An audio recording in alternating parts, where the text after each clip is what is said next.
الحمد للہ کفا وسلام علی عباده الذین اصطفى اما بعد فاعوذ باللہ من الشیطان الرجیم بسم اللہ الرحمن الرحیم وقال اللہ عز وجل انما يعمر مساجد اللہ من آمن باللہ والیوم الآخر واقام الصلاة وآتى الزکاة صدق اللہ المولانا العظیم وكما ورد في الحديث الصحيح قال النبي صلى الله عليه وسلم من بنى مسجدا لله تعالى بنى الله له بيتا في الجنة او كما قال النبي صلى الله عليه وسلم۔ بہت ہی زیادہ قابل احترام حضرات علماء کرام، مفتیان عظام، حفاظ عظام اور اس کالونی کے ساکینین، محترم بزرگوں اور دوستو، بڑی خوشی و مسرت کی بات ہے کہ ماشاءاللہ الحمدللہ ہم سب اللہ کے اس بابرکت گھر میں، جس کا نام مسجد سیف اللہ ہے، یہی نا، اللہ کے اس بابرکت گھر میں جس کا نام مسجد سیف اللہ ہے، اس کی افتتاح کے موقع پر ہم سب جمع ہیں۔ اللہ تعالی ہمارے جمع ہونے کو قبول فرمائے۔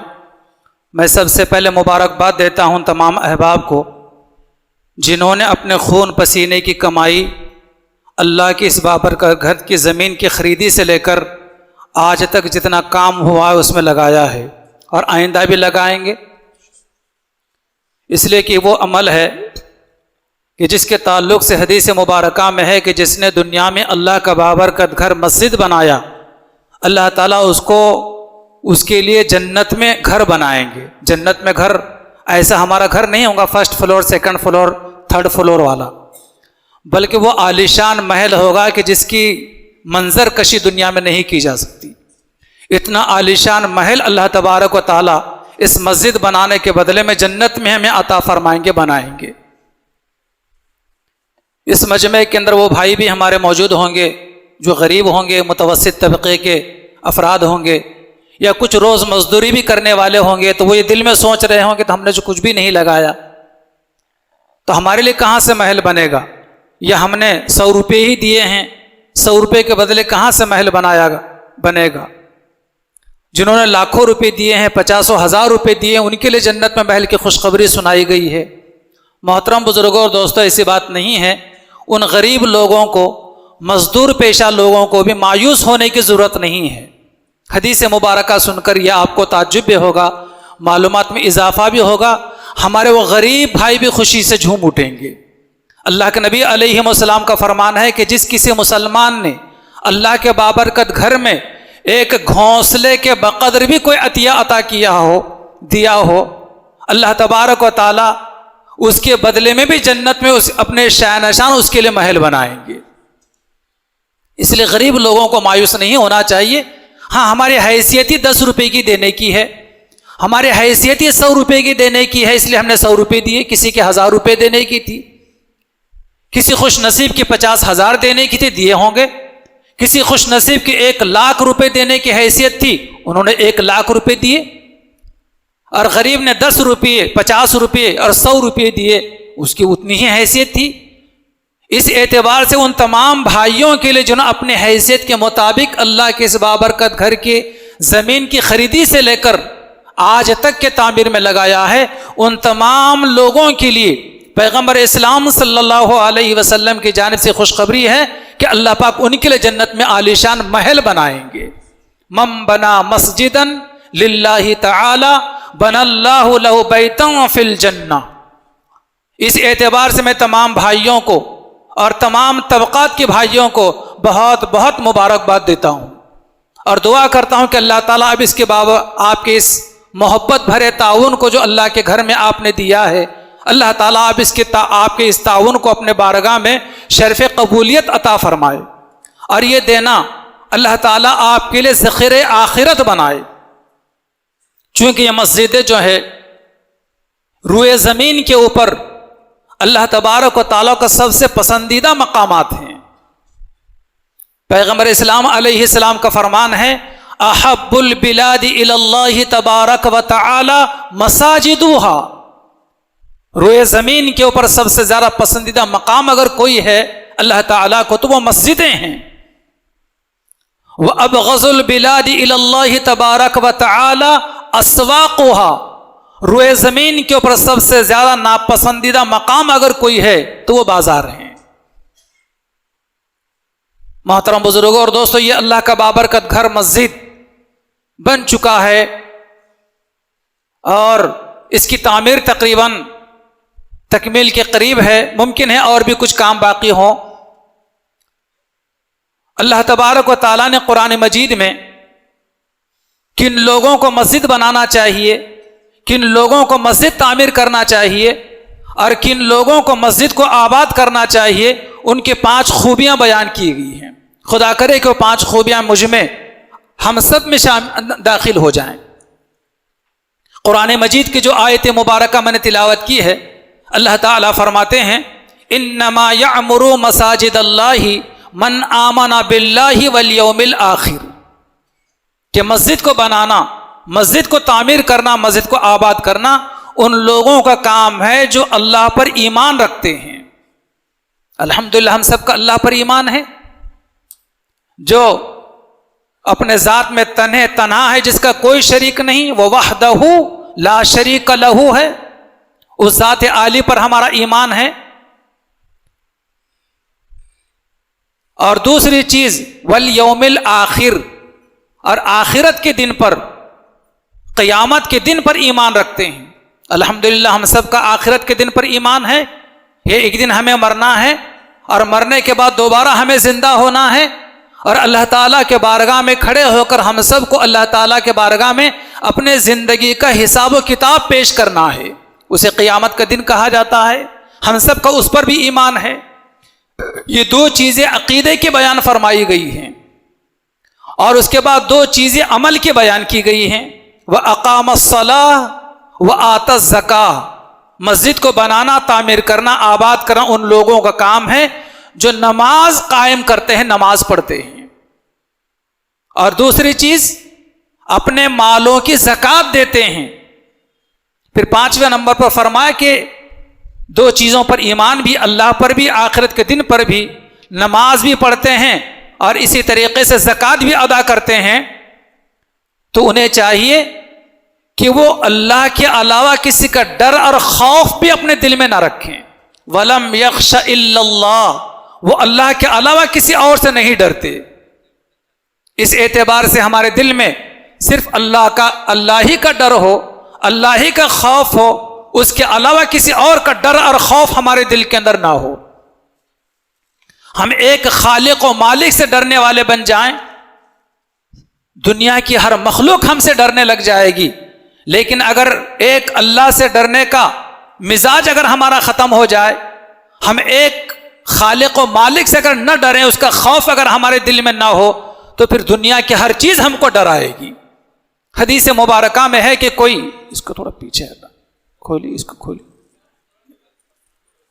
نہیں ایک منٹ چھوڑ،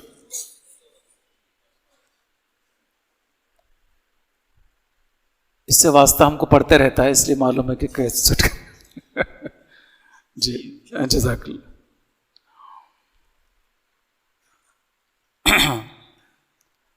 حدیث مبارکہ میں ہے، حضرت نبی کریم صلی اللہ علیہ وسلم فرماتے ہیں کہ جو مسلمان گھر میں نماز پڑھتا ہے تو اس کی نماز ہو جاتی ہے، اسے ایک ہی نماز کا ثواب ملتا ہے۔ لیکن اگر مسلمان مسجد میں آ کر نماز پڑھتا ہے تو اس کو ایک نماز کے پڑھنے پر 25 نمازوں کا ثواب ملتا ہے۔ اور اگر یہی نماز شہر کی بڑی مسجد میں، جس کو جامع مسجد کہا جاتا ہے، ہمارے شہر میں ایک مسجد کا نام بھی جامع مسجد ہے، مختلف شہروں میں جامع مسجد کے نام سے مسجدیں ہوتی ہیں، لیکن اس کا اطلاق شہر کی ہر بڑی مسجد پر ہوتا ہے۔ تو جو کوئی جامع مسجد میں نے شہر کی بڑی مسجد میں نماز پڑھتا ہے تو اس کو ایک نماز کے پڑھنے پر اللہ تبارک و تعالیٰ 500 نمازوں کا ثواب عطا فرماتے ہیں، 500 نمازوں کا۔ اور اگر وہی نماز کوئی خوش نصیب مسلمانوں کے قبلہ اول بیت المقدس جسے مسجد اقصی کہا جاتا ہے، اس میں اگر نماز پڑھتا ہے، اللہ تبارک و تعالیٰ ایک نماز کے پڑھنے پر 50,000 نمازوں کے پڑھنے کا ثواب عطا فرماتے ہیں۔ وہی نماز اگر کوئی خوش نصیب پیغمبر اسلام صلی اللہ علیہ وسلم کی مسجد نبوی جو مدینہ منورہ میں وہاں جا کر پڑھتا ہے تو ایک نماز کے پڑھنے پر 50,000 نمازوں کا ثواب ملتا ہے۔ اگر کسی خوش نصیب کو وہی نماز مسجد حرام میں خانہ کعبہ کے اطراف جو 3 منزلہ مسجد بنی ہوئی ہے اسے مسجد حرام کہا جاتا ہے، اگر کسی کو مسجد حرام میں نماز پڑھنے کا موقع ملتا ہے تو ایک نماز کے پڑھنے پر اللہ تبارک و تعالی 1,00,000 نمازوں کے پڑھنے کا ثواب عطا فرماتے ہیں۔ اس لیے یہ مسجد اللہ کا بابرکت گھر ہمارے محلے میں ہمارے کالونی بن چکا ہے، ہم سب اپنے لیے ضروری سمجھے کہ میری ہر نماز مسجد میں ادا ہو، مسجد سیف اللہ میں ادا ہو۔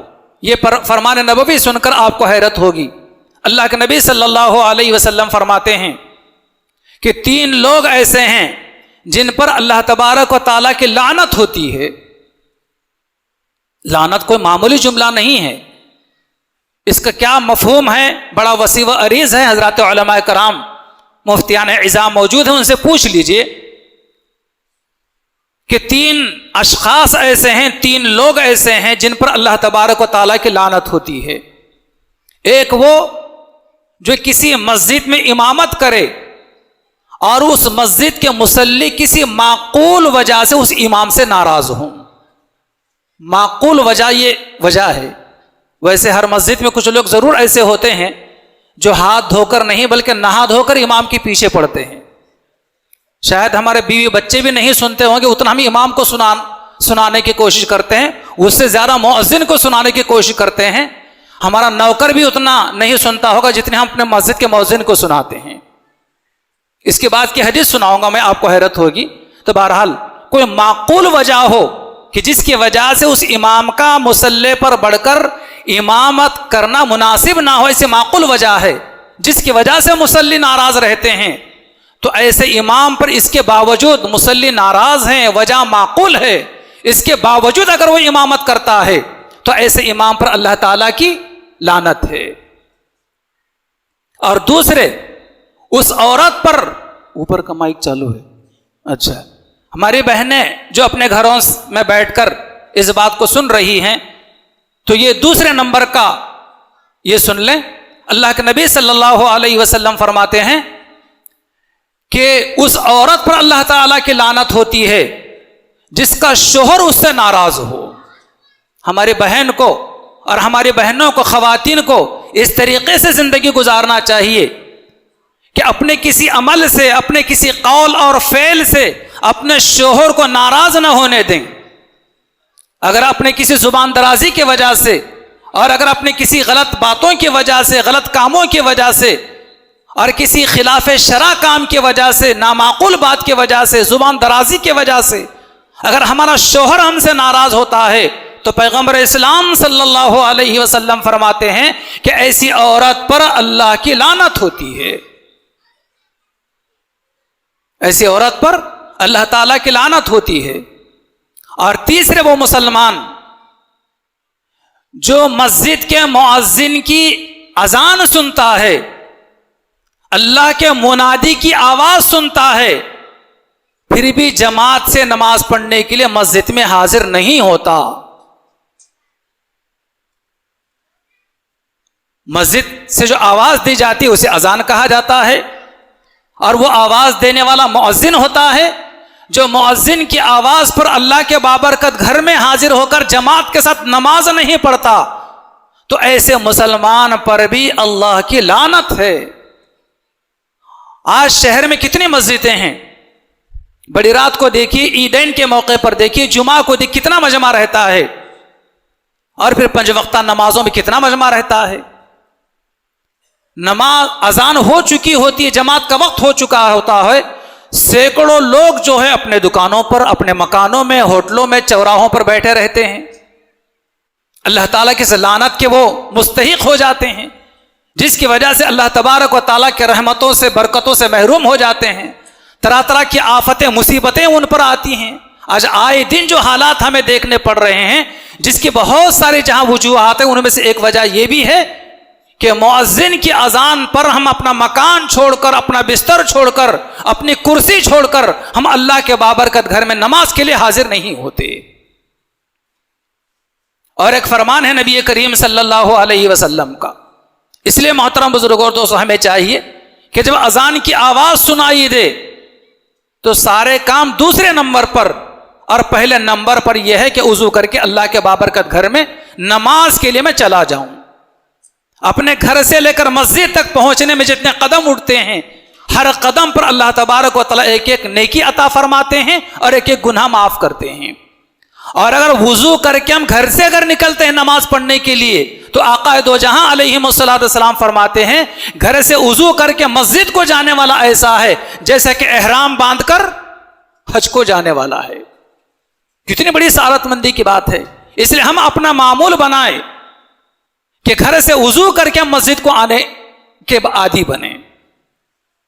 ایک فرمان نبوی ہے، اور اس حدیث کے راوی بیان کرتے ہیں کہ اگر میں 1 مرتبہ 2 مرتبہ 3 مرتبہ غرض 7 مرتبہ یہ حدیث میں نے حضور سے نہ سنی ہوتی تو میں کبھی بھی بیان نہ کرتا۔ کون سی حدیث ہے وہ؟ حدیث یہ ہے، نبی کریم صلی اللہ علیہ وسلم فرماتے ہیں کہ 3 لوگ ایسے ہیں جو قیامت کے دن بغیر حساب کتاب کے جنت میں داخل ہوں گے۔ 3 لوگ بغیر حساب کتاب کے جنت میں داخل ہوں گے۔ ابھی لوگ نفسا نفسی کے عالم میں ہوں گے اور یہ بالکل سیر و تفریح کر رہے ہوں گے۔ ان میں سے ایک وہ قرآن کا پڑھنے والا ہے، قاری قرآن ہے، اس طریقے سے اللہ کے لیے اللہ کا بابرکت کلام پڑھتا ہے اور اس طریقے سے امامت کرتا ہے کہ مصلی اس سے راضی رہتے ہیں۔ اللہ کا بابرکت کلام قرآن اللہ کے لیے پڑھتا ہے اور اس طور پر امامت کرتا ہے کہ مصلی اس سے، اس کے مقتدی اس سے راضی رہتے ہیں۔ تو ایسا امام، ایسا قرآن پڑھنے والا قیامت کے دن بغیر حساب کتاب کے جنت میں داخل ہوگا۔ حضرت شیخ الحدیث رحمۃ اللہ علیہ نے فضائل اعمال میں بھی اس حدیث کو نقل فرمایا ہے، اگرچہ کہ اور دیگر متعدد حدیث کی کتابوں کے اندر بھی روایت موجود ہے۔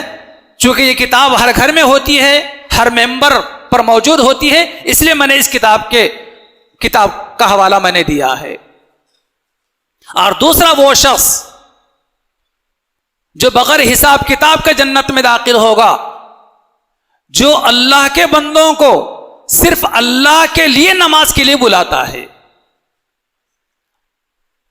دوسرا وہ شخص جو اللہ کے بندوں کو صرف اللہ کے لیے نماز کے لیے بلاتا ہے۔ کون مراد ہے اس سے؟ ظاہر بات ہے مؤذن مراد ہے اس سے۔ تو وہ بھی قیامت کے دن بغیر حساب کتاب کے جنت میں داخل ہوگا۔ جن 2 عظیم شخصیات کے بارے میں اللہ کے نبی علیہ السلام فرما رہے ہیں کہ وہ بغیر حساب کتاب کے جنت میں داخل ہوں گے، آج ان 2 لوگوں کو ہم کس نظریے سے دیکھتے ہیں؟ بھائیو، یہ لوگ تو جنت کے حقدار ہیں، لیکن ہم خواہ کے ان کے تعلق سے اپنے دل میں بدگمانی لا لیتے ہیں، ان کے تعلق سے چھوٹی موٹی باتوں کے اوپر ان کے خلاف سازش کرتے ہیں، ان کو بدنام کرتے ہیں۔ اس لیے کبھی بھی مسجد کے امام کے تعلق سے اور مسجد کے مؤذن کے تعلق سے کبھی اپنے دل میں میل نہیں آنے دینا چاہیے، کبھی بھی نہیں۔ تو میں یہ کہہ رہا تھا امام اور مؤذن کی کتنی بڑی عظمت ہے، کتنی بڑی فضیلت کی بات ہے۔ اور تیسرا، آپ کو انتظار ہوگا تیسرا کہہ کر میں اپنی بات کو ختم کروں، تیسرا وہ شخص جو قیامت کے دن بغیر حساب کتاب کے جنت میں داخل ہوگا، اللہ کے نبی علیہ السلام فرماتے کہ وہ مسلمان جس کا تعلق اپنے خالق و مالک سے بھی اچھا ہو اور اپنے ماتحتوں کے ساتھ بھی اچھا ہو۔ خالق و مالک کے ساتھ تعلق کیسے اچھا ہمارا ہوگا؟ عبادات کے ذریعے، تلاوت کے ذریعے، ذکر و اذکار کے ذریعے، اس کو یاد کرنے کے ذریعے، دینی مجالس میں حاضر ہونے کے ذریعے، اللہ والوں کے صحبت میں بیٹھنے کے ذریعے ہمارا تعلق اللہ تعالیٰ سے بہتر ہوگا، مضبوط ہوگا، اور اللہ کے بندوں کے ساتھ اپنے ذات سے ایسی زندگی گزاریں کہ بے داغ زندگی گزاریں، اپنے ذات سے کبھی بھی کسی کو بھی کسی قسم کی کوئی تکلیف نہ ہونے دیں، چاہے ہمارے ماں باپ ہوں، چاہے بیوی بچے ہوں، چاہے بہن بھائی ہوں، چاہے پڑوسی ہوں، چاہے عام مسلمان ہوں، چاہے برادران وطن ہوں، اپنے ذات سے کبھی بھی کسی کو کسی قسم کی کوئی تکلیف نہ ہونے دیں، اور اگر کبھی جانے انجانے میں ہو جائے تو معافی مانگنے میں کوئی تکلف نہیں کرنا چاہیے۔ لیکن اگر ہمارا تعلق بھی عبادات کے ذریعے سے برابر نہیں ہے، اور خالق و مالک کے ساتھ بھی برابر نہیں ہے، اور مخلوق کے ساتھ بھی اگر برابر نہیں ہے، تو پھر یہ خوشخبری اس کے لیے نہیں ہے۔ محترم بزرگوں اور دوستو، اللہ کا یہ بابرکت گھر عبادت کے لیے بنایا گیا ہے۔ مسجد میں بہت سارے بھائی مسجد میں آنے کے بعد ادھر ادھر کی گفتگو کرنے لگ جاتے ہیں، کوئی دیگر لوگ آ گئے تو اپنے کاروبار کی نجی گفتگو شروع کر دیتے ہیں۔ مسجد اللہ کا بابرکت گھر ایسی دنیا کی گفتگو کرنے کے لیے نہیں ہے۔ یہ فرمان نبوی سن کر بدن پر رونگٹے کھڑے ہو جاتے ہیں۔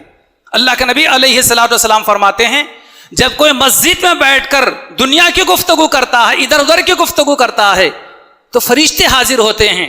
اللہ کے نبی علیہ السلام فرماتے ہیں کہ فرشتے حاضر ہو کر بڑی محبت کے ساتھ، بڑی شفقت کے ساتھ دنیا کی گفتگو کرنے والے سے کہتے ہیں، اسکت یا ولی اللہ، اے اللہ کے ولی خاموش ہو جا، یہ مقام دنیا کی گفتگو کرنے کا نہیں ہے۔